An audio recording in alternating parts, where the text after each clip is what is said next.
Good afternoon and greetings to all of my colleagues at New York Medical College.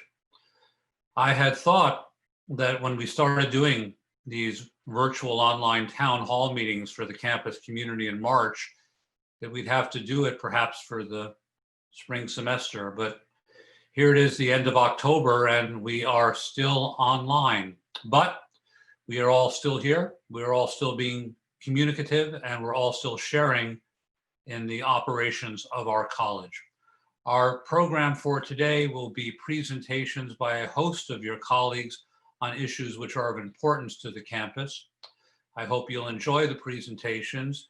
Feel free to use the Q&A function on your screen to type in your questions as you listen to the presentations. And then after all of the formal presentations are over, I will be monitoring the Q&A and I will hand out the questions to our panelists to respond to your queries. Hope you enjoy the presentations. We'll get started in alphabetical order with Bill Allison and then move forward through the group. Thanks for listening. Thanks for joining us, and I'll see you a little bit later in the program. Hello, my name is William Allison, and I am the Director of Campus Security.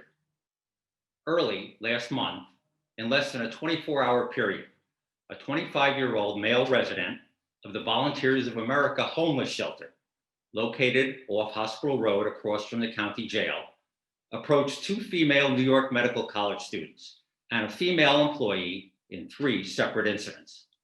One of the students, the first to report, was out for a jog near the School of Health Science and Practice, while the other was studying at an outside table near the MEC.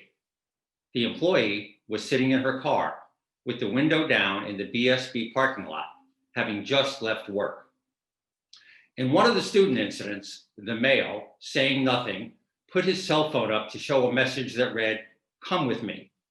And in the other, he made comments about how pretty the student was and how hard she was studying before pacing around and staring at her from a nearby table. In the employee incident, the male approached her car and also displayed the "Come with me" message. In all 3 instances, the male walked away with no further incident.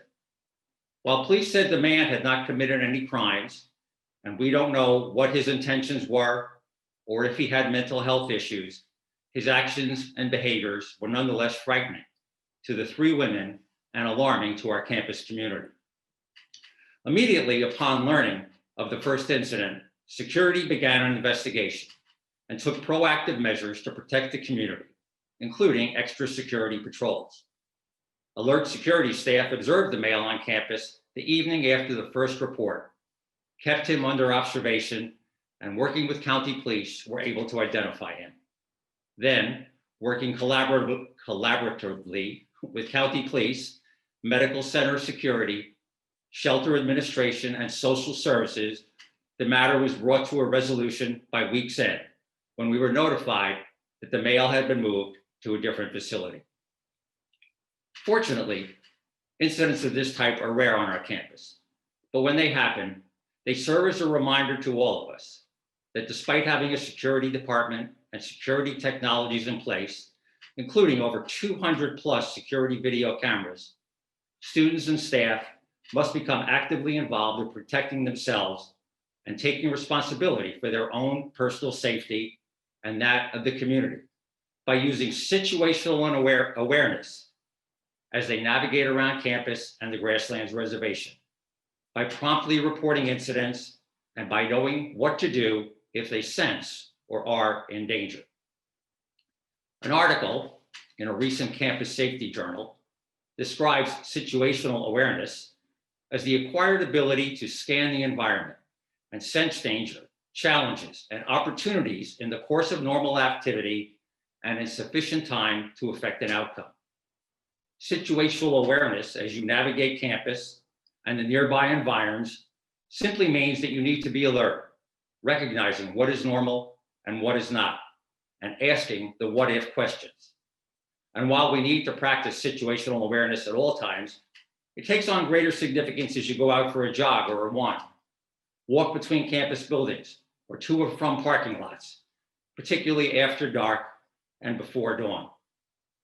The bottom line is that if you are mesmerized by your cell phone, texting, or wearing headphones, you lose focus and are not aware of what is going on around you, be it someone following you or an approaching car as you cross a street. Prompt reporting of incidents aids security in identifying and pinpointing emerging crime patterns on campus, or as in this case, suspicious activity. In coordinating with our neighbors on the Grasslands Reservation to determine if like crimes or activity are occurring, in briefing and effectively deploying our security staff, in determining the need to involve police as needed, and finally, to provide timely, accurate information and alerts to the campus community.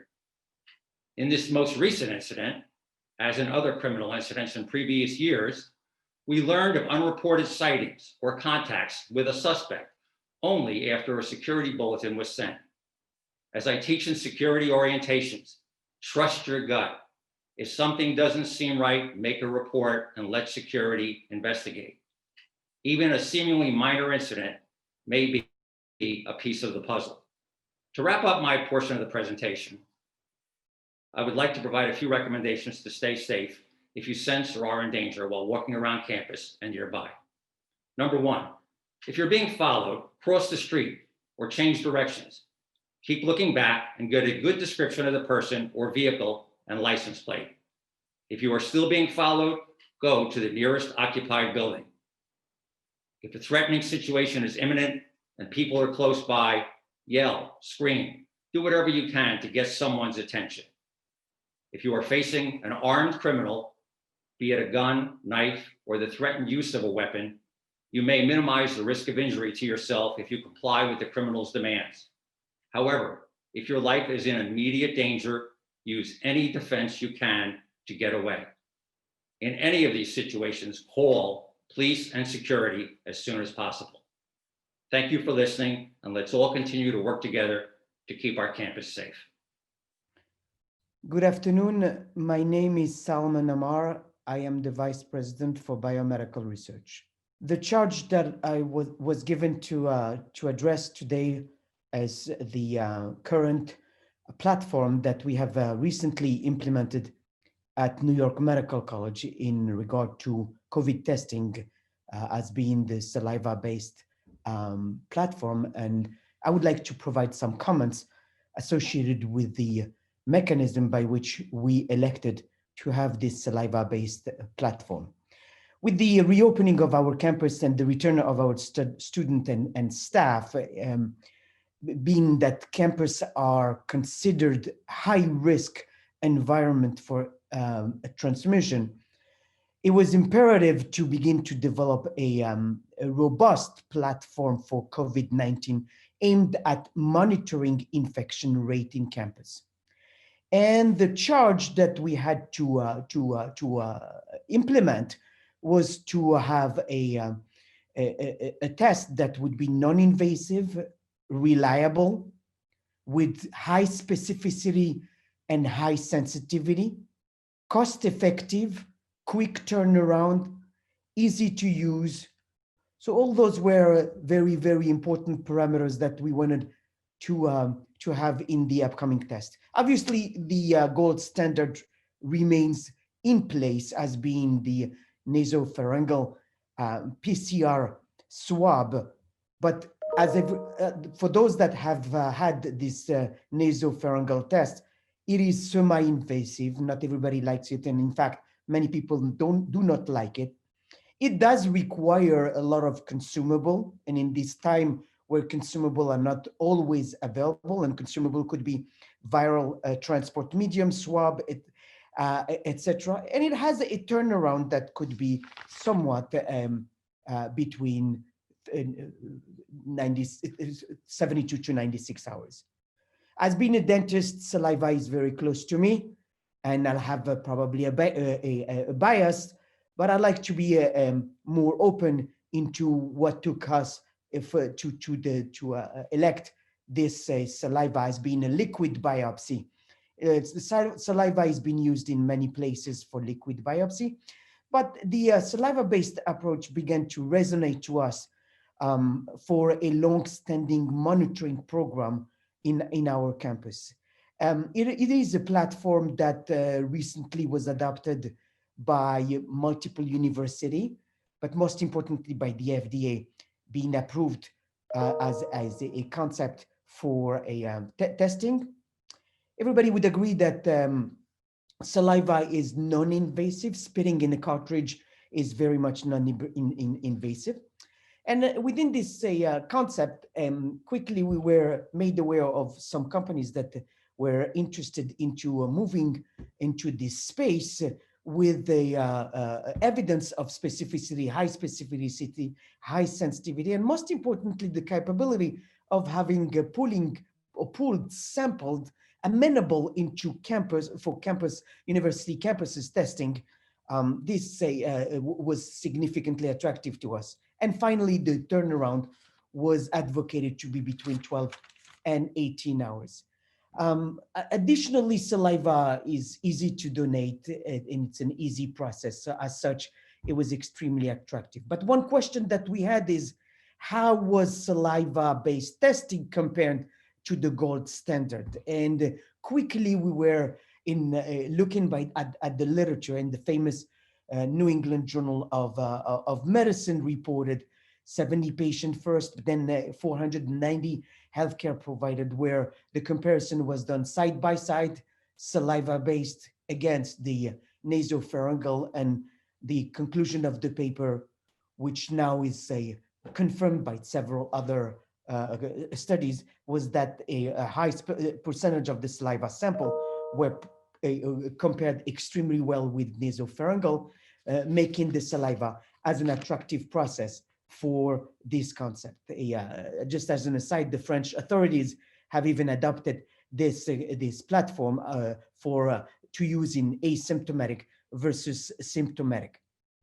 Rather than testing every individual, we elected to, and the protocol that was selected was to obtain a representative sample of our campus and test on a repeat basis, hoping that by having a repeat testing and monitoring, we would be able to detect constantly a rate of infection that was missed last time, and being able to be developed and attended at this moment. So in conclusion, I think that the saliva-based basis, and you would probably agree with me, is very innocuous, very able to be amenable to isolate asymptomatic cases. Remember that our campus is made of a young population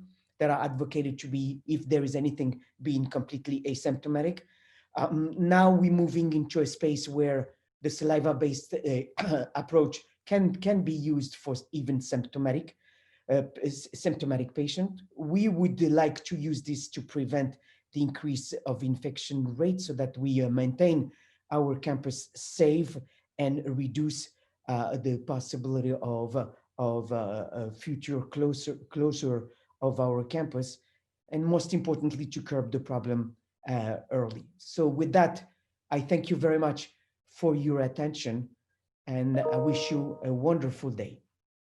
Hello, everyone. Following up Dr. Amar's comments on the saliva testing, I'll just go over a couple of the details so you know what's expected if you're one of the people who get selected in the randomized process. As we've said, the whole goal of the screening program is to estimate the prevalence of asymptomatic carriers of COVID infection on our campus and compare that estimate to the background rate in the community around us. To do this, we are listing a population base of all of the people that our data show are regulars on campus. If you are regularly on campus, you'll be part of that big population that we sample. We take a representative sample of that large population, which might be 1,000 people or more. And how do we make it representative?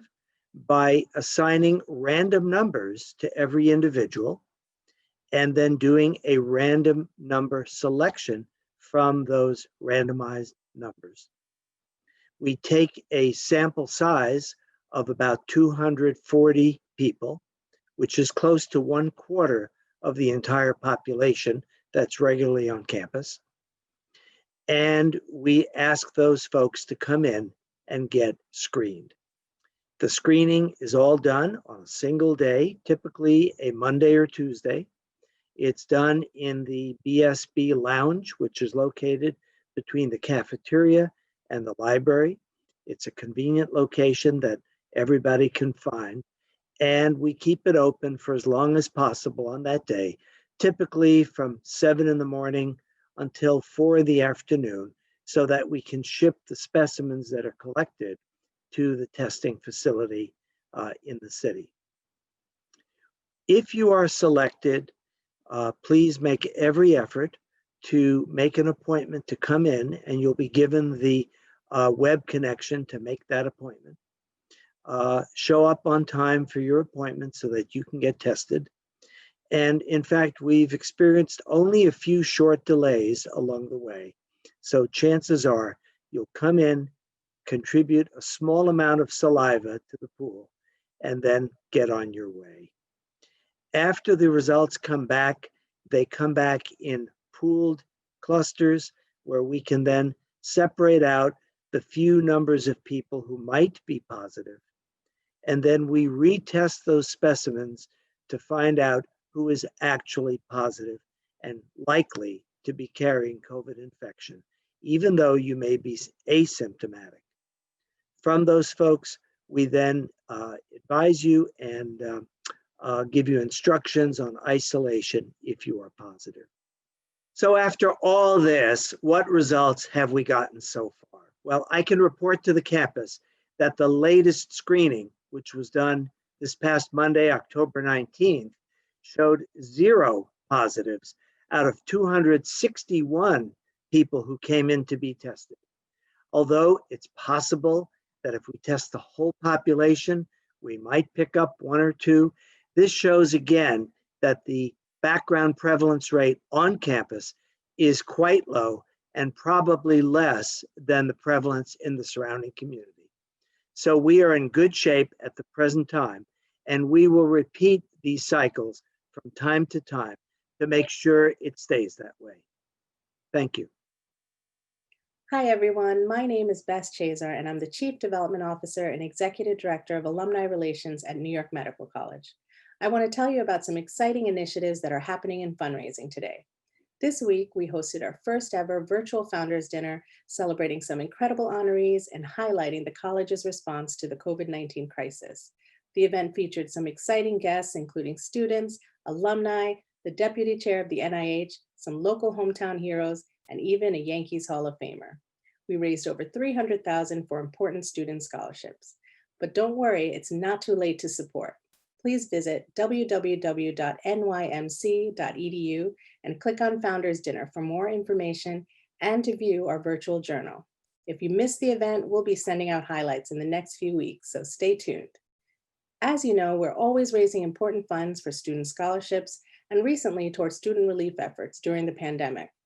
We also like to plan special initiatives geared toward clinical programs and research.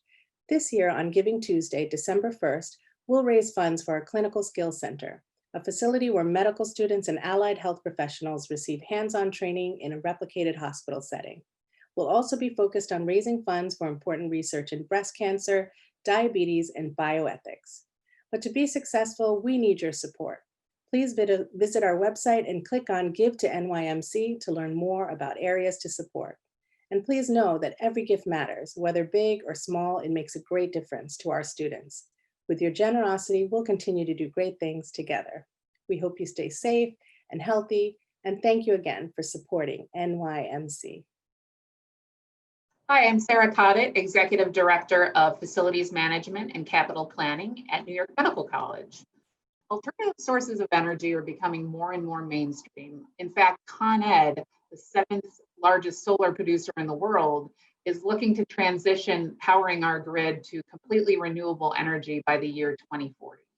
One facet of New York Medical College's sustainability plan is a focus on renewable, clean sources of energy. For a number of years, we've ensured that a portion of the energy that we procure is from renewable sources. Now, after much consideration and due diligence, we're excited to announce that we're moving toward on-site generation of clean energy by partnering with a third party to install solar array parking canopies within the Skyline, BSB, and Dana Road lots. As a part of our review process, we are very mindful of identifying a carport option, as seen in pictures of a similar array, that will not impact the number of parking spaces available or make pulling in and out of spaces more difficult. These solar arrays will supply power generated directly to the grid. A portion of the power will be used by New York Medical College, but the remainder will be used by residential and small commercial properties in our local community. In addition to adding another source of renewable energy for the local grid, we will also have the benefit of realizing some significant financial benefits. We're extremely excited about moving ahead with the solar array project as another significant step forward in achieving the college's sustainability goals. We look forward to keeping you apprised of the progress. As always, please feel free to reach out with any questions. Thank you. Hello, I am Dr. Mil Etienne, Associate Dean for Student Affairs here at New York Medical College. I have previously spoken to you about New York Medical College plans to expand on diversity and inclusion offerings on the NYMC campus as a whole. Today, I will go into more specifics. First, I will share this quote with you from Audre Lorde, who is a well-known American writer, librarian, and civil rights activist, who dedicated much of her life to addressing the injustices of racism, sexism, classism, heterosexism, and homophobia. Her quote reads, "It is not our differences that divide us. It is our inability to recognize, accept, and celebrate those differences." So now we move to this question. What enormous topic are we not talking about in graduate level education? Or in other words, what is the elephant in the room? For starters, in graduate level education, there is typically inadequate coverage of topics such as race and gender inequities, implicit bias in the classroom and clinics, microaggression in the classroom and clinics, and the conscripted curriculum. I will cover some of these topics over the next few minutes and go over our plan for addressing them here at the 5 schools on the NYMC campus. Implicit bias. This is an unconscious association, belief, or attitude towards any social group. These may be contrary to our conscious or declared beliefs. That means, even if you have close friends or family of a particular race, gender, sexuality, or religion, you may still have implicit biases against people in that group. You may have even donated to causes supporting people from that group and still have implicit biases against them. We've probably all heard the saying, some of my best friends are fill in the blank. Microaggression. These are the everyday slights, indignities, put downs, and insults that people of color, women, LGBTQ communities, and others who are marginalized experience in their day-to-day interactions with people. There are many forms of microaggression, but I'll cover just a few here, followed by some examples on the next slide. Microinsult. This is to communicate insensitivity or demeaning attitudes against the victim. These may not be apparent to the perpetrator. Microassault. These are conscious, explicit, derogatory actions or words that are meant to hurt the victim. And microinvalidation. This excludes, negates, or nullifies thoughts, feelings, or experiential reality of members of a group. Here are some examples of microaggression. As you look through these, you may see some that you have yourself said to people, and others may have been said to you by close friends, colleagues, or even your own family members. This very common form of microaggression brings us to a discussion on the next topic, which is the conscripted curriculum. Educators create the conscripted curriculum by eliciting students to share their social experiences with race while only providing students with didactic material on the biological understandings of race. As a result, some minority students report experiencing more emotionally exhausting and unrewarded labor than their white peers. As a result, educators may further devalue the social implications of race for healthcare. Here at NYMC, we prefer to have a formal curriculum to teach our students and faculty about issues related to the various types of inequities in our society. We have created a faculty course entitled The Struggle, Tackling Bias in Medicine. We are in the process of creating implicit bias training across all 4 years of the medical school, and we are laying the groundwork for similar training at the other schools on campus. The next such training will be for the second-year medical students on October 22nd. Immediately following the M2 training will be a panel discussion looking at ways implicit bias can lead to medical errors and poor outcomes with focus on maternal care and pediatrics. You've previously heard about the Anti-Racism and Anti-Bias in Medicine Task Force. Today, I will focus on the pre-clerkship work that the task force is doing. This task force will be reviewing all the teaching material, including the PowerPoint slides and cases used in year 1 and year 2 of the medical school curriculum to assess for opportunities to address racism, bias, and health inequities. We are looking for additional basic science faculty to join the task force. Please reach out to Dr. Ludmer if you are interested. Her email is on the slide. Finding Your Voice. This is the program to teach students the fundamentals of how to craft an op-ed article for the popular press so that their voices can be heard on the national dialogue. Thank you to Jennifer Rickert for leading this effort. The Journal Club. In the Journal Club, we are reading books and articles related to health equity, diversity, and inclusion. Thanks to Ms. Marie Asher, the director of the Health Sciences Library.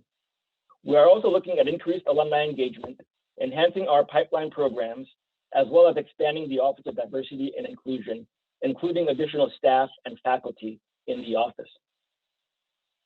One such addition is Dr. Ray Witt. Dr. Witt is the third-year co-clerkship director for the Department of OBGYN here at New York Medical College. He has been in this position since 2008. Prior to becoming the clerkship director, he was the site director at Metropolitan Hospital, a position he has held since 2000. Dr. Witt is a 1995 graduate of Albert Einstein College of Medicine in the Bronx, New York. He completed his residency training right here at NYMC at both Westchester Medical Center and Metropolitan Hospital. Dr. Witt volunteers his time to work with the students at La Casita de la Salud Free Health Clinic in East Harlem. And he's recognized numerous times for his excellence in teaching at NYMC. Also, we have Dr. Yvonne Thornton. She has joined our team as well as a student mentor and advisor. Dr. Thornton was the first Black woman to be board certified in maternal fetal medicine in the United States. Her name sounds familiar to you because she is the autobiography, because of her autobiography, The Ditch Digger's Daughter, which was featured on the Oprah Winfrey Show. Thank you very much for your attention as I updated you on our diversity and inclusion plans for the NYMC campus. I look forward to telling you about more developments in the future. Hello, my name is Marina Holes. I am the Dean of the Graduate School of Basic Medical Sciences and Professor of Cell Biology and Anatomy here at New York Medical College. I would like to tell you about the recent recruitment in the basic sciences. As you know, virology research is one of the strengths at the college, and Dr. Doris Bucher, a flu vaccine researcher, was featured during last night's Founders Dinner. A year ago, we decided to build on our expertise in virology, a very prescient decision considering the COVID-19 crisis that unfolded this year and illustrated the crucial role of virology research in our lives and also in our research. I am pleased to tell you that in January of 2021, in a few short months, the Department of Pathology, Microbiology, and Immunology will welcome a new faculty member, Dr. Christopher Whitehurst. Dr. Whitehurst is from the University of North Carolina at Chapel Hill. He completed his bachelor's in biochemistry at Clemson, followed by a master's in chemistry at the University of Wisconsin-Milwaukee, where he studied the vaccinia virus.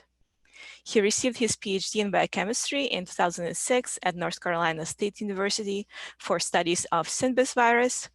And he has been at UNC Chapel Hill, first as a postdoc and since 2011 as research assistant professor, working closely with Joseph Pagano, where Dr. Whitehurst specialized in Epstein-Barr virus. Dr. Whitehurst is broadly trained in biochemistry and molecular biology, and for this reason, he will have a secondary appointment in the Department of Biochemistry and Molecular Biology. We are looking forward to having him as a colleague, and we are hoping to welcome him here in January of 2021. Thank you. Good afternoon. Thank you for the opportunity to update the community regarding our required status report for the LCME, which is due December 1st, 2020. As you may recall, there are 6 areas that require focused attention since our last site survey visit. These are listed on the following slide. As you can see from the slide, 6 areas are currently designated as satisfactory with a need for monitoring, meaning our previous efforts to address these accreditation elements are on the right track. However, at this time, the LCME requires that additional data be provided to ensure our ongoing compliance with these accreditation elements. Furthermore, 3 of the areas that are listed were previously noted to be unsatisfactory. Their status upgrades represent positive efforts to address these previous concerns. In addition, 4 items listed on the bottom of the slide were previously listed as satisfactory with a need for monitoring. These elements are currently satisfactory and no further reporting on these areas will be required. All items that are listed are receiving focused attention by members of our educational quality improvement team. I'd like to thank those individuals who are members of the team for their focused efforts to help address our LCME status. Once our status report is submitted and reviewed, the college will receive written follow-up from the LCME after their meeting in February. Thank you. Hello, I am Dr. Dana Mordew, a faculty member in the Department of Microbiology and Immunology and Vice Chancellor for Middle States Accreditation. As many of you know, Middle States Commission on Higher Education serves as the accrediting agency for educational institutions in the Mid-Atlantic region of the US. The college has been accredited by Middle States since 1995, and our last reaccreditation site visit was in 2011. Regional accreditation agencies like Middle States accredit the entire institution. Thus, the upcoming reaccreditation review in spring of 2021 will cover the breadth of the college, including all of its programs. Middle States accreditation is important. It is required for New York Medical College students to gain access to federal grants and loans. Over the last 2 years, New York Medical College staff, faculty, administration, and students have been engaged in a comprehensive and evidence-based self-study to assess how the college meets the Middle States standards for accreditation in a way that is consistent with our mission, vision, and values. This work has resulted in a self-study draft of nearly 100 pages that upon completion will be submitted to Middle States. On September 14th and 15th, New York Medical College hosted a virtual preliminary 2-day visit with the chair of the Middle States Accreditation Evaluation Team. The chair is Dr. Bruce Jarrell. He is president of the University of Maryland, Baltimore. Participants in the visit included New York Medical College senior leadership, school deans, the Self-Study Steering Committee, faculty and student governance, and members of the Board of Trustees. Dr. Jarrell and his team praised the self-study draft to date, as well as the New York Medical College student governance representatives that he met with.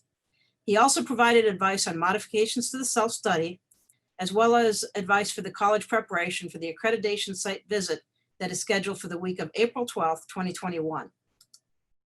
So what are the next steps? All members of the New York Medical College community will be receiving an email in the next week that will have a link to view the self-study draft and to provide feedback. We ask for all of you to participate and look at the draft and provide feedback on it. After that, the self-study and associated documentation will be revised based on both the feedback from the college community and from Dr. Gerald when he visited with us. The completed self-study, once approved by the Board of Trustees, will be submitted to Middle States in January of 2021 for the upcoming visit. And as I mentioned, the evaluation site visit by the Middle States evaluation team will be April 12th through 15th in 2021. At this point in time, it's expected to be an in-person visit, although that could very well change to a virtual visit, and we will keep you posted.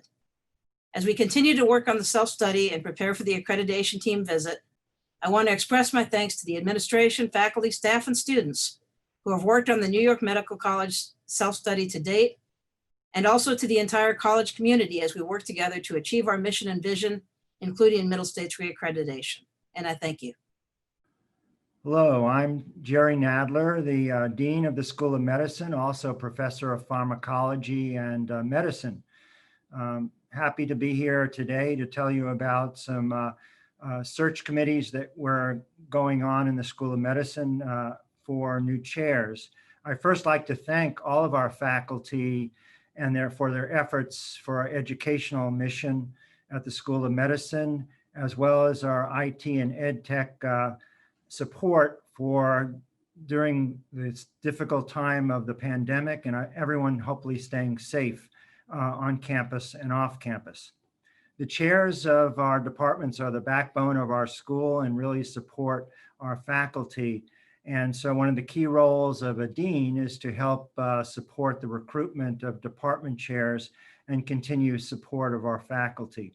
We have three search committees ongoing right now, and I'm proud to say and excited to say that they're going very well.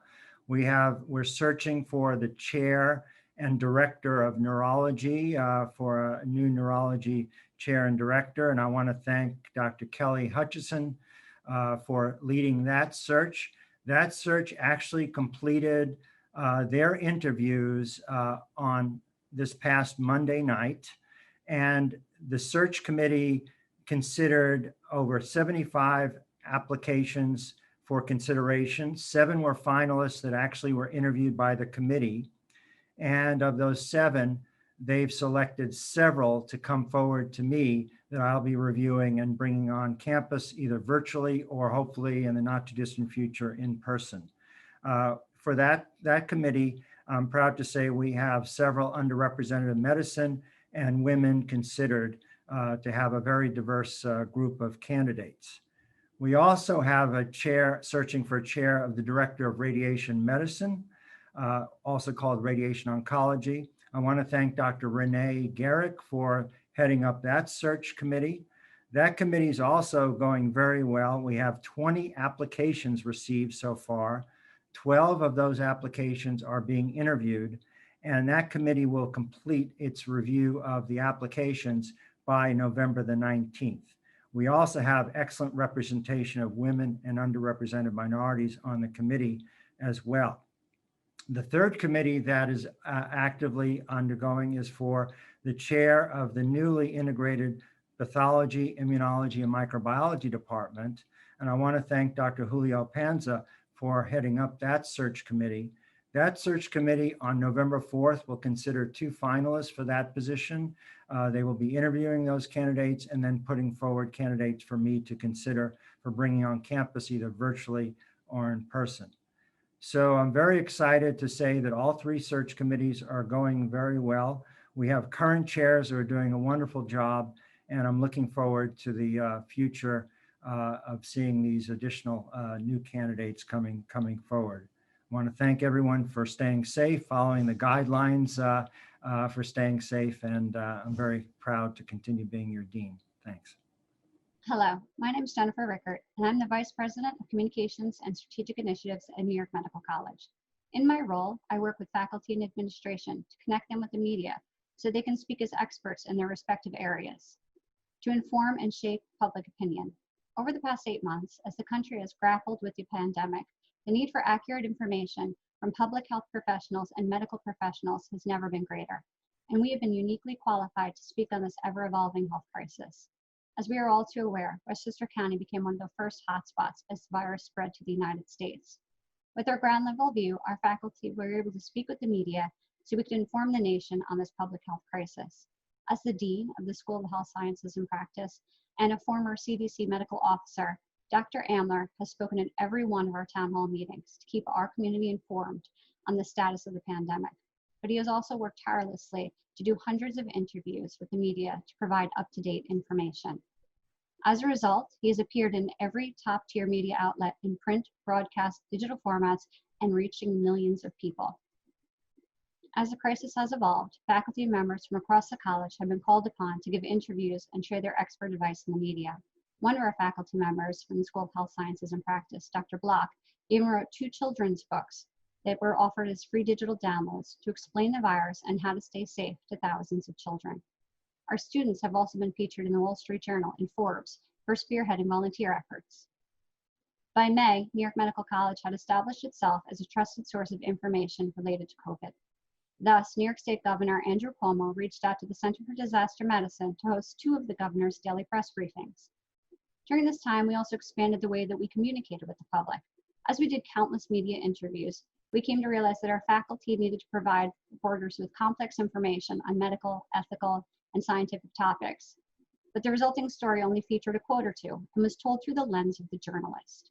We realized that by crafting editorials, our leadership and faculty were able to speak directly to people in an unedited format, so that they were getting information directly from medical and public health professionals. Since January, we've placed over 100 editorials on topics ranging from public health, research on vaccines, bioethics and religious values, politics, and COVID's impact on businesses and the economy. We also held a workshop for students to help them learn the craft of editorial writing. If anyone is interested in watching this video of the workshop, it's available on New York Medical College's YouTube page. Unfortunately, the pandemic is not over, so we will continue to serve as a trusted source of information moving forward. Thank you. Good afternoon. I'm Denise Tahara, an associate professor in health policy and management at the School of Health Sciences and Practice. I would like to talk to you today about another public health crisis besides the pandemic that is affecting our campus community: food insecurity. Food insecurity is when you do not have reliable and consistent access to sufficient quantities of affordable and nutrient-rich food. It is hard to believe that in a country as wealthy as the United States, that there are over 37 million people who do not know where or when they will find their next meal. Layer on the economic effects of the pandemic, and this number continues to grow. It is estimated that more than 15% of college and university students are food insecure, and another 16% are at risk. That's anywhere from 3 out of every 20 to 3 out of 10 students. In addition to the dietary health risks of food insecurity, those who are food insecure have difficulty concentrating, which adversely affects academic performance, causes difficulty sleeping, and contributes to mental health problems such as depression, low self-esteem, and social isolation. Food insecurity is invisible. At New York Medical College, when you look at the faces in the Zoom gallery in class, you won't know who's food insecure. The pandemic has only made this crisis worse, as people have had to shelter in place, making access to food pantries more difficult. Consider that previous donors to food banks and food pantries are now recipients. The crisis gets worse. Have you worried whether your food would run out before you got money to buy more? No one should have to make choices between housing or food, school supplies or food, medical or dental care or food, prescriptions or food, PPE or food. In the spirit of community, to address the crisis on our campus, we offer the food micropantry. Give what you can, take what you need. The micropantry is located outside Alumni House near the parking lot. Please take what you need as often as you need. There is no shame. Access is anonymous. Do not hesitate to reach out to your advisor, health services, student services if you need assistance. We are here for you. For those of you who can, give and give often. Please leave your donations in the labeled boxes around campus. There is one in the lobby of the School of Health Science and Practice, and we'll be adding boxes to the MEC, Skyline, and Sunshine Cottage. Alternatively, you can leave your donation with any member of campus security. They will be sure to get it to the pantry for distribution. Food insecurity is 24/7, 365 days a year, so please do not forget and continue to donate. If you have any questions, please do not hesitate to contact me. We want everyone involved to address our community crisis. Thank you for your time. I will now turn the program over to Dr. Halprin, who will moderate the Q&A.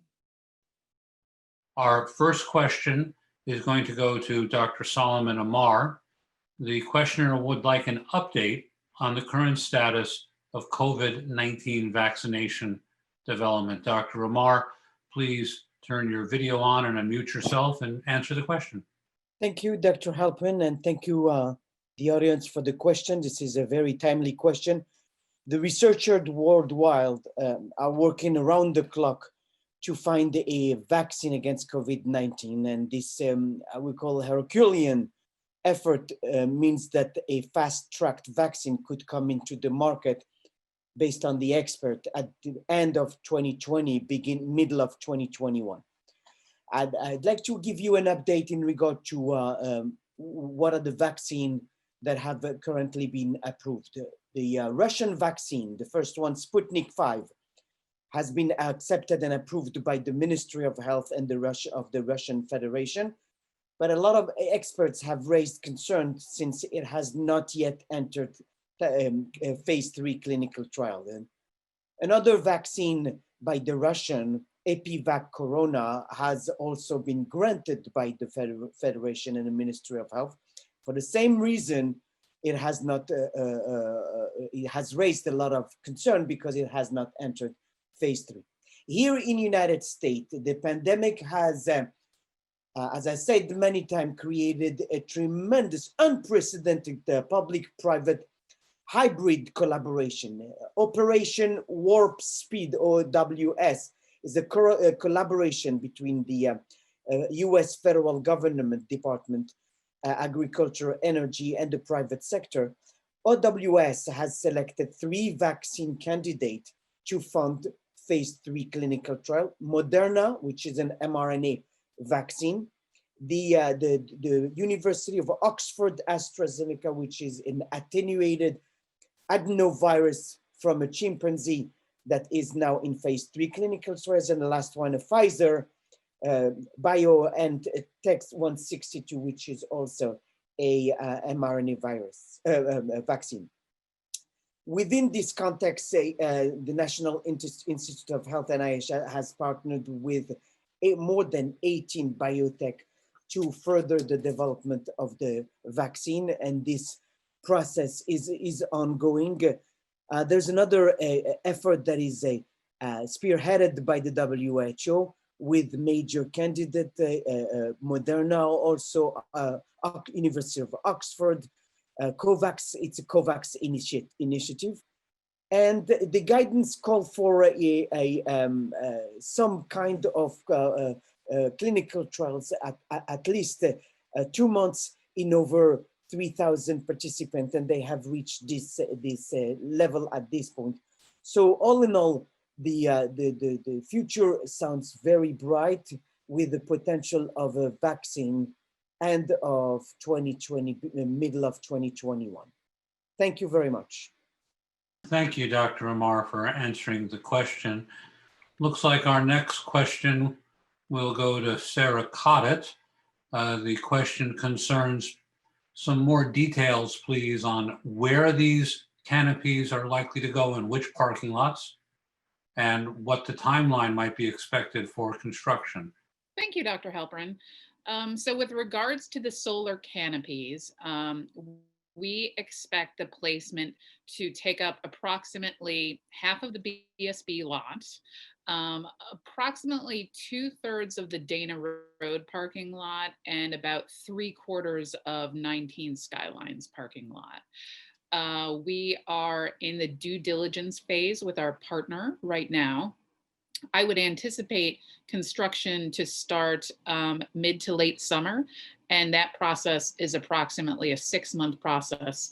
So we would be online producing power no later than late winter, early spring in 2022. Thank you, Sarah. The next goes to Jennifer Kessler. The question is, once this letter goes to the LCME, what would be the expected timeline for a response from them? Dr. Kessler? Thanks, Dr. Halpern. The next meeting of the LCME is in February. Generally, it takes a week or two for the organization to prepare their responses, and we should get a response back from them end of February, early March. Thank you. Thank you, Jennifer. Once again, if you'd like to ask a question, go ahead and type it into the Q&A box. While we're waiting for more questions to come in, I want to thank Professor Jan Geliebter and the Committee on Commencement. We, of course, do not know whether Commencement 2021 will be live or virtual. Some organizations have already made decisions about staying virtual well into 2021, but we're going to hold judgment to see how things proceed. Right now, the Westchester County Center is not accepting reservations because it's still set up as a field hospital, but we've been going about our business getting ready for Commencement 2021. The Faculty Committee on Commencement received a large number of nominees for the commencement speaker.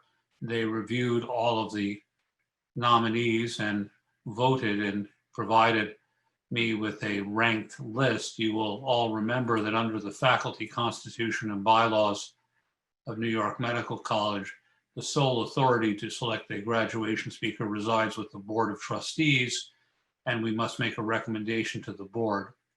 The first choice of the committee was Catherine DeAngelis of Johns Hopkins University. I extended the invitation, and she will accept the invitation if approved by our Board of Trustees. Dr. DeAngelis will be well known as the first woman to ever have served as editor-in-chief of the Journal of the American Medical Association, and one of the first women to have achieved tenure at the Johns Hopkins University School of Medicine. She is a pediatrician, and prior to taking over as editor-in-chief of JAMA, she was editor of prominent journals in pediatrics. And we look forward to her speaking with us either in person or virtually, depending on how things pan out for the pandemic. Looks like our next question is going to go back to Sarah Cottet.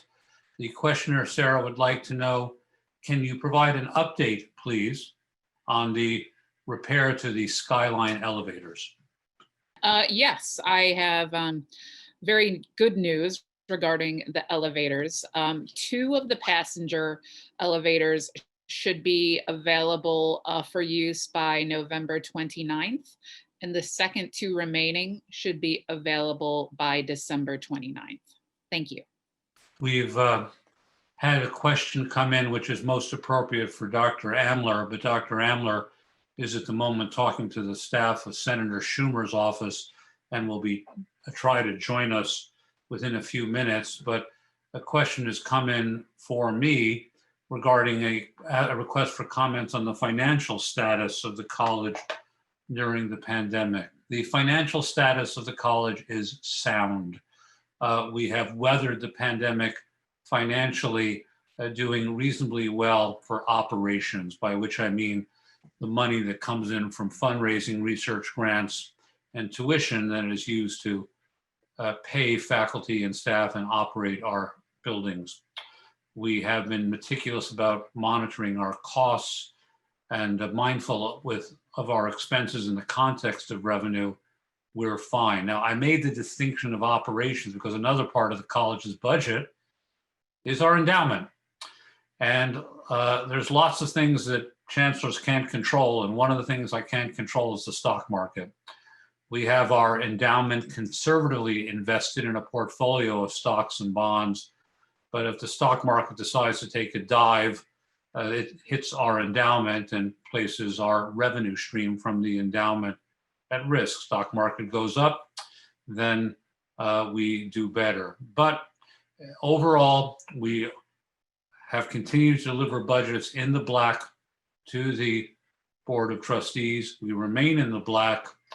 And we have been able to hold the line on tuition such that although our tuition went up, it went up far less than national averages during the pandemic, and our rate of change is below that of national trends. And so far, so good. It looks like from the signals on my computer, Dr. Amler has been able to rejoin us after his meeting with the senator's office. The next question that came in, Dr. Amler, is for you. The questioner would like you to comment, please, on how might the CDC's new definition of exposure, greater than 15 minutes of accumulated time within 6 feet of another individual, versus the previous definition, first 15 minutes of time of a person at a single time, affect any university policies. Perhaps you might comment on the general issue, Dr. Amler, and then see if you can respond to the question. Thanks. We've talked about this before. It's all about blocking exposure.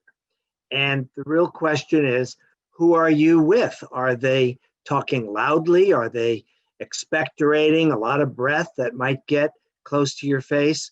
Are you speaking quietly? Are you outdoors where there's fresh air coming in? Now, anytime you set a standard number, like 6 feet or 15 minutes, in some jurisdictions, they said 10 minutes. In some places, they say if you're outdoors, you don't need a mask as long as you're at least 6 feet. Others say you got to wear a mask no matter what, even if you're outdoors. This is all about blocking the exposure. And you know, when it's 6 feet, 5 feet 11, it's probably just as good. 6 feet 1 may be better. 12 feet is almost certainly better than 6 feet.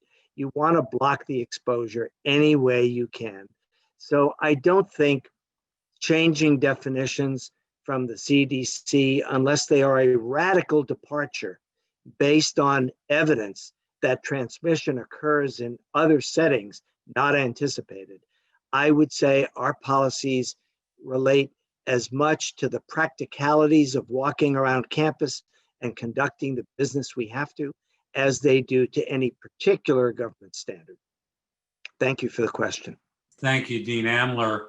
For those of you who have been following our online webinars on COVID-19, we'll be broadcasting our next one a week from today. The announcements went out for registration. Once again, CME credit is free. We'll be broadcasting the next webinar a week from today at, I believe, 1 o'clock. Watch your emails. The announcements went out yesterday so that you can register. We have, once again, a large group of experts to give presentations and then answer your questions in real time. For today's town hall, please type your questions in on the Q&A function at the bottom of the screen. I see we're up to 116 people with us. Please add the questions. The next question that has come in is a request for what are the plans for food service on campus. There are some things that I cannot imagine are going to be going back to the way things were after the pandemic. And one of them is going to be the way we serve food in groups. The idea that in the midst of a pandemic or an unknown risk of viral exposure, we're all going to want to get in lines close to each other and stand next to each other at buffet lines, or each handle a set of tongs to serve ourselves, I think is over. In the short run, Ms. Bordenaro is in conversations with our vendor Lessings to resume food service almost certainly in November. Here's how it's going to work.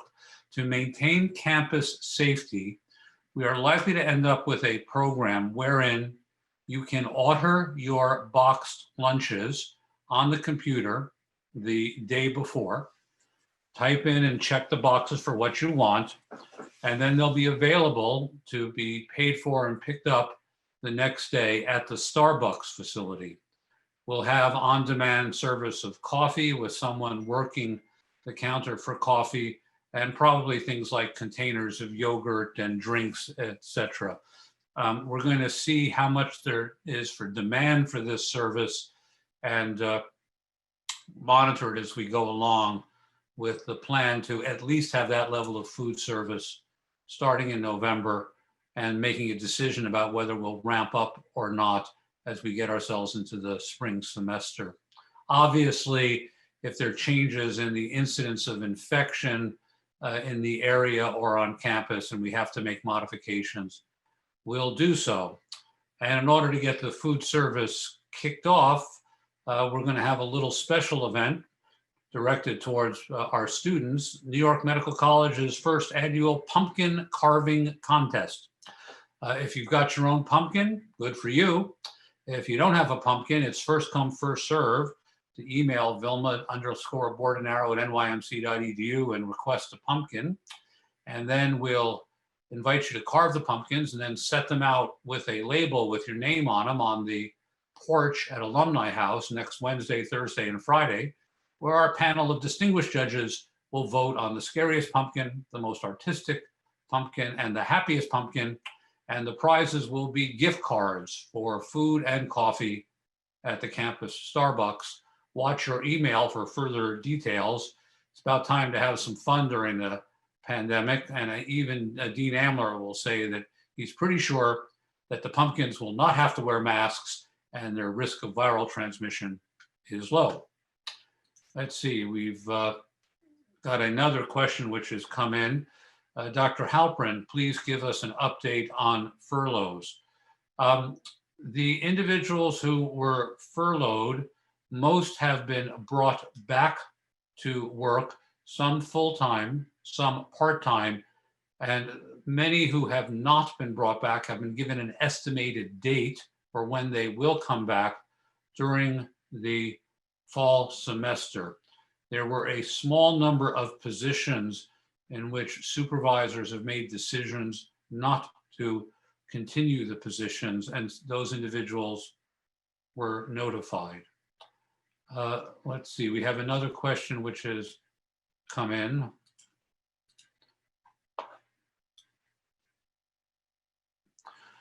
Will people who are currently working from home be able to continue to do so even after we return to normal working conditions? I'm going to respond to this first and then ask Dr. Amler to offer some thoughts on the topic. Obviously, the short answer is I really don't know. But the longer answer is it is really hard for me to believe that after what we've been through, the world will be the way it was. I have recently attended the Société Internationale Oncologique Pédiatrique meeting, the International Society of Pediatric Oncology meeting, where I was one of the speakers. It was scheduled for Ottawa last week, where thousands of people were supposed to pour in from around the world to share new developments in pediatric cancer. And I gave my lecture sitting in the same chair I'm sitting in now. Nobody went to Ottawa. We had this elaborate website where you could click on each meeting and attend any meeting you wanted. And if you missed the meeting, you could click and watch it that evening while you were having your cup of hot chocolate in the evening and a piece of cake. And it'll all be available for a month. I could see the slides much better than I ever could see them in the lecture hall. I didn't have to take furious notes because I could pause the talk and make notes as it went along. I didn't have to get on an airplane and go through hotel rooms, check in, check out, and spend a day traveling back and forth to Ottawa. I just think it's better. And I think a lot of our scientific meetings, now that we've seen how well they can go, are better. Last night, I was asked to be a speaker at my undergraduate alumni association meeting, the Wharton School, the University of Pennsylvania. And they've even figured out how to do that, quote, networking, where people do deals and look for jobs and trade gossip, all on little chat rooms, face-to-face, in addition to the lectures.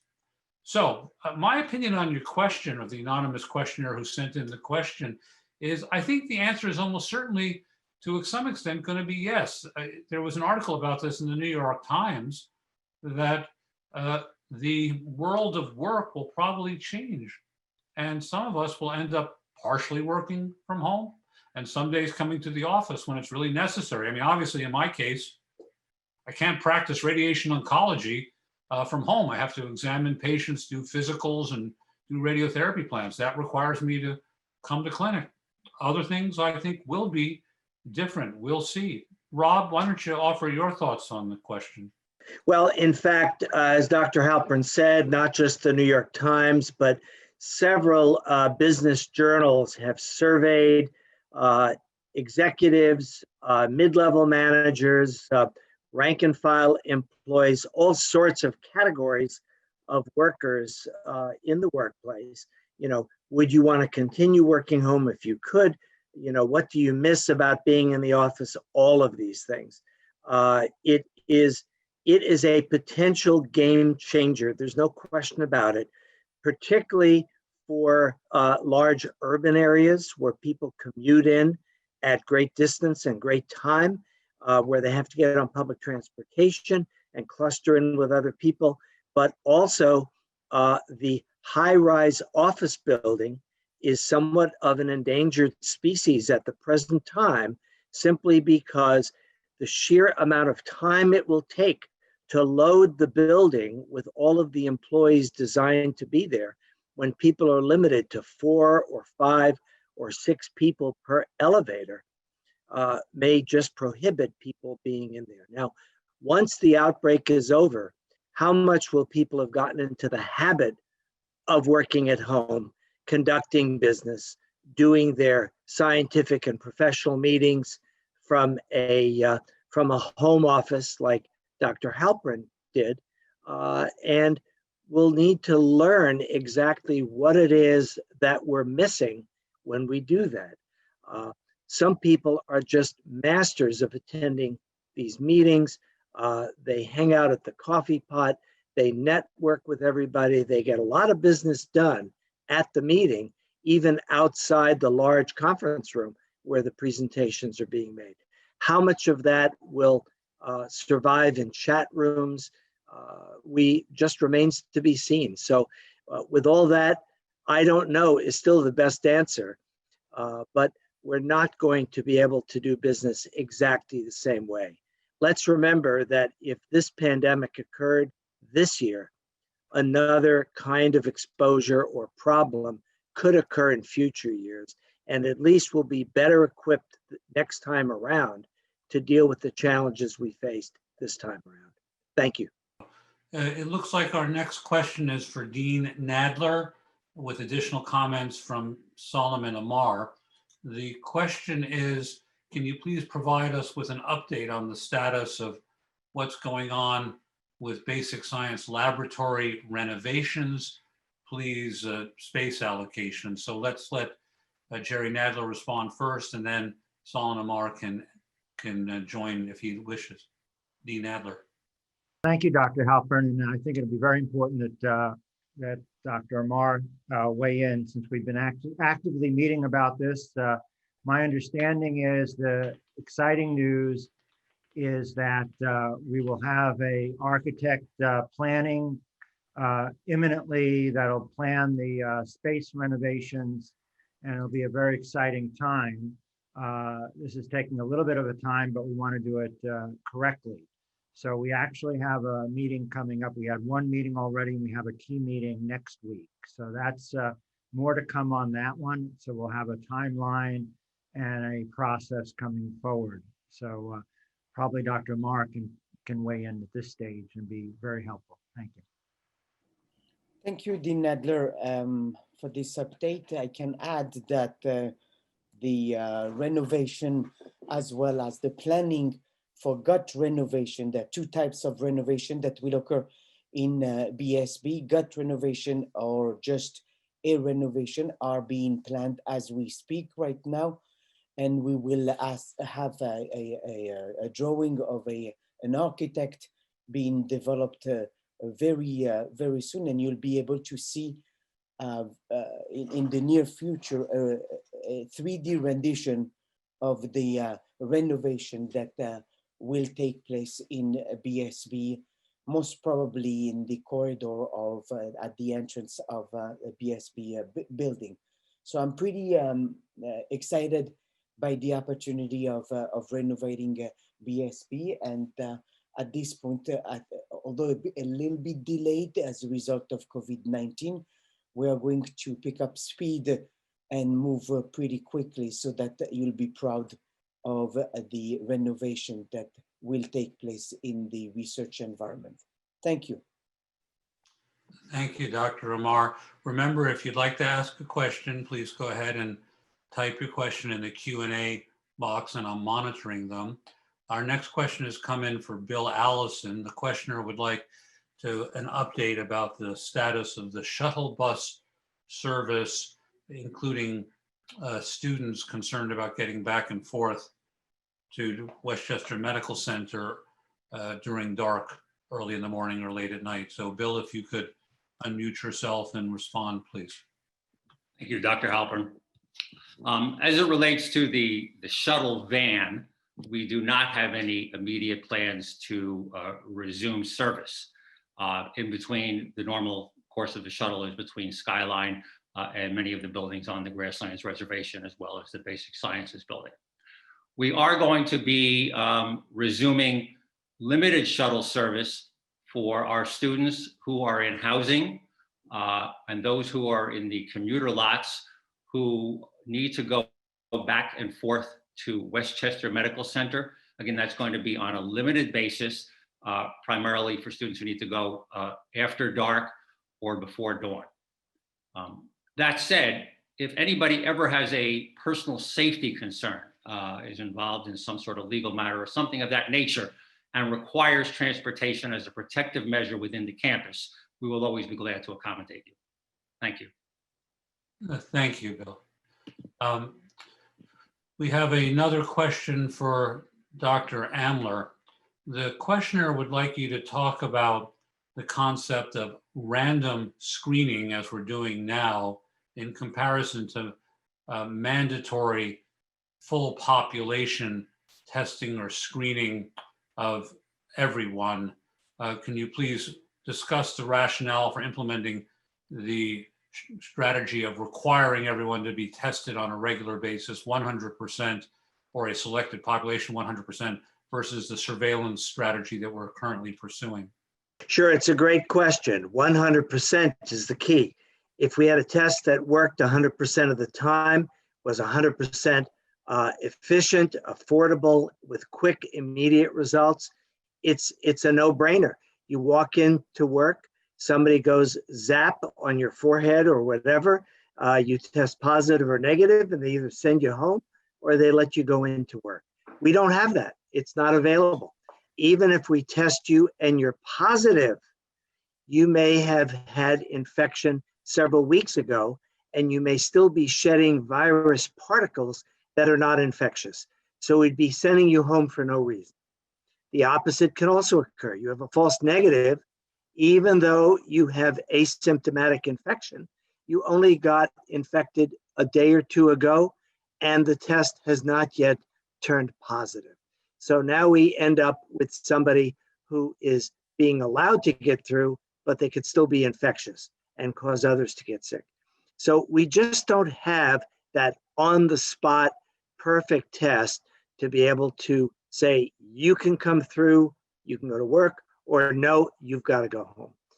So what do we have?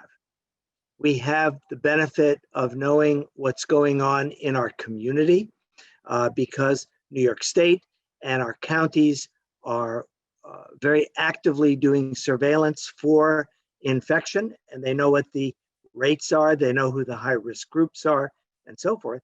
And periodically, per Dr. Halpern and Dr. Amar's very, very extensive homework and preparation, we now have a system to do a random screen every couple of weeks or so to see, as a quick look, are we having a prevalence of asymptomatic infection that's running about the same as background, greater than background, or hopefully less than background.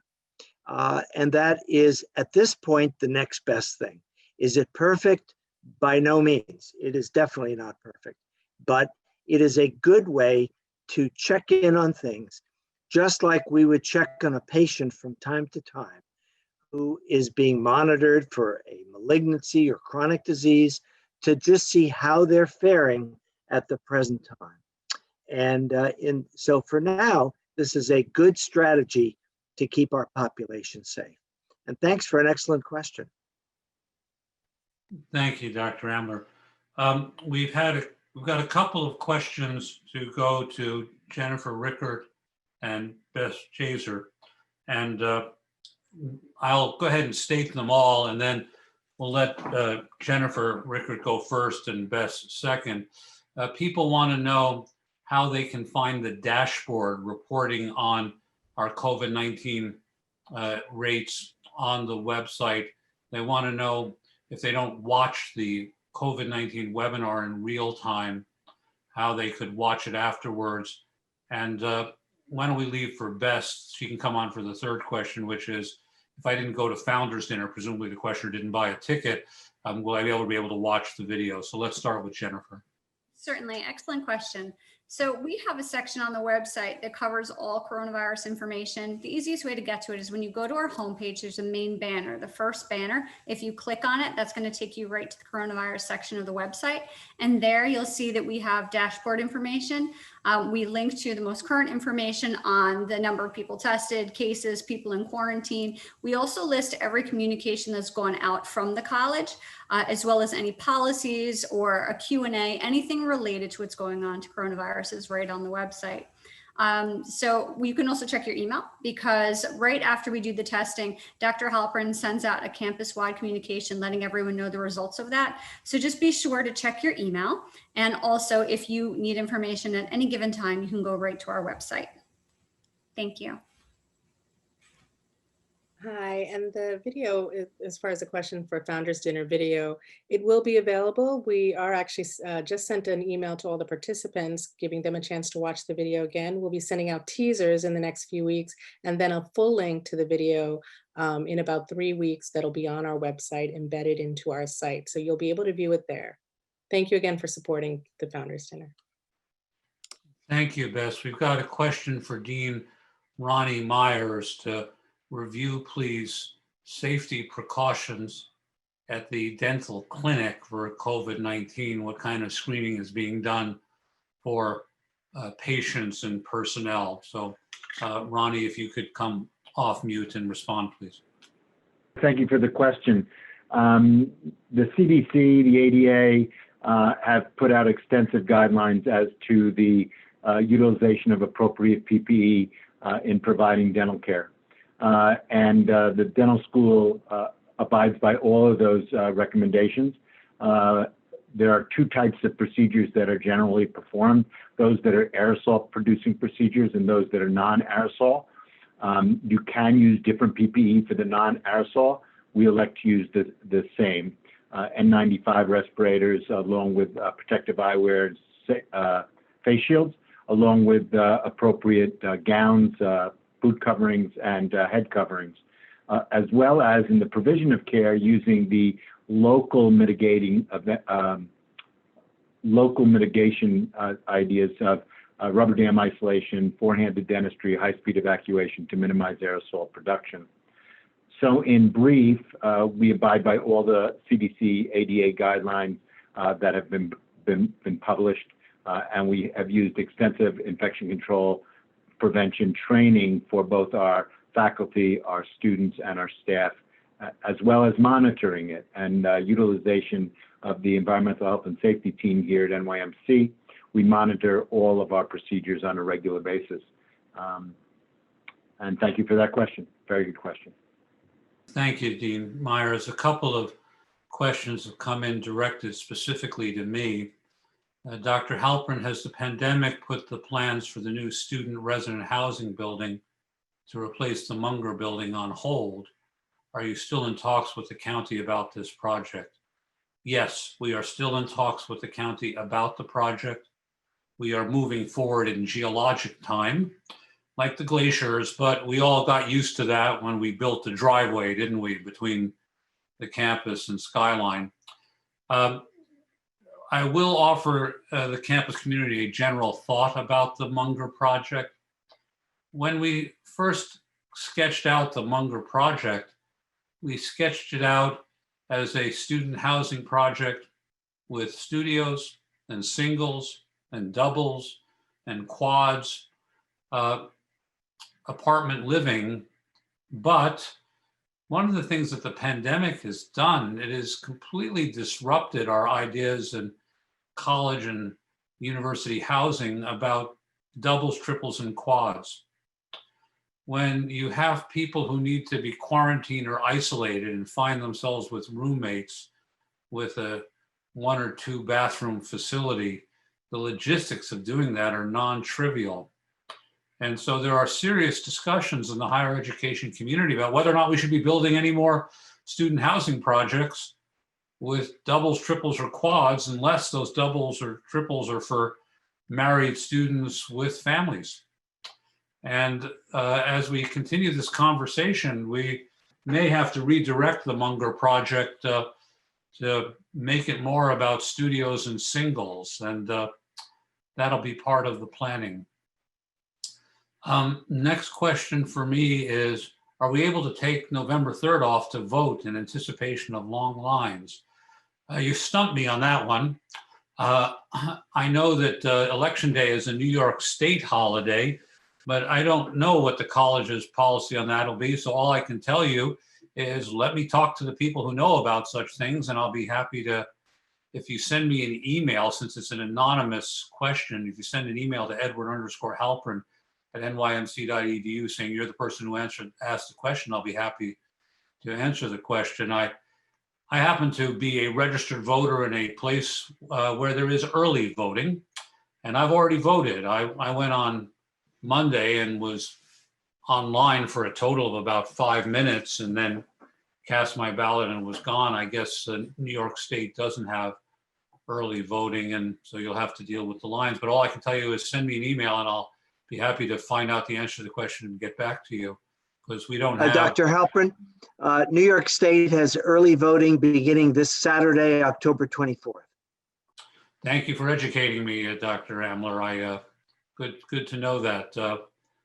Yeah, I mean, my way of dealing with prospective lines is I went ahead and voted in person early. But I'll answer the question about November 3rd. Next question. Some colleges have had lawsuits brought against them regarding tuition costs versus services during COVID-19. Have we had any lawsuits? Are there any plans to amend tuition fees, especially for students who have not been able to attend on-campus classes? New York Medical College has not had any lawsuits regarding this. I have sent out letters with Dean Amler and Dean Nadler to the student body about the issue of tuition and fees. We held back in the School of Medicine 0.5% of the proposed tuition increase to reconcile it against proposed reductions in student fees. We are currently doing calculations for how much of the student fees will be remitted to students for services that we have been unable to provide during the pandemic. I had hoped that the pandemic would be far enough along that I could do it in the month of October and do it once for the academic year, but it certainly doesn't look like anything's going to happen except the situation is going to hang on even longer. So we'll do a first remission announcement this semester and then have to do probably a second one in the spring. I wish to remind everyone, however, that calculating remission of fees is also a non-trivial problem. Some of the fees that we have, for example, let me pick one, the campus grounds fee that not only covers parking, but plowing the snow in the winter, repairing the broken sidewalks and fixing potholes. Pandemic or not, you have to maintain the property, be sure it's safe, fix the potholes, fix buckled sidewalks, and have campus security patrol to be sure no one leaves a car in a fire lane. So even if people aren't parking on campus, there still are some expenses. And so we're going to have to adjust the fees appropriately. But no, we've not been sued, but yes, we will be adjusting fees. There was a question that came in about more details regarding individual people with furloughs, but I don't think that would be appropriate to answer in the group. I'll be happy to talk about that with individual supervisors. So thanks everyone for tuning in. Hope you found this a useful source of information for the question about November 3rd. I'll look into it if you send me an email for the question about the furloughs. If you send me an email I will be happy to answer it in person. And otherwise, take good care of yourself. Everyone stay safe. We'll keep the lines of communication open. Watch your emails and in touch for further announcements. And we'll see many of you at the webinar next Thursday. Otherwise, everyone have a good afternoon and thanks for joining us this afternoon. Take care.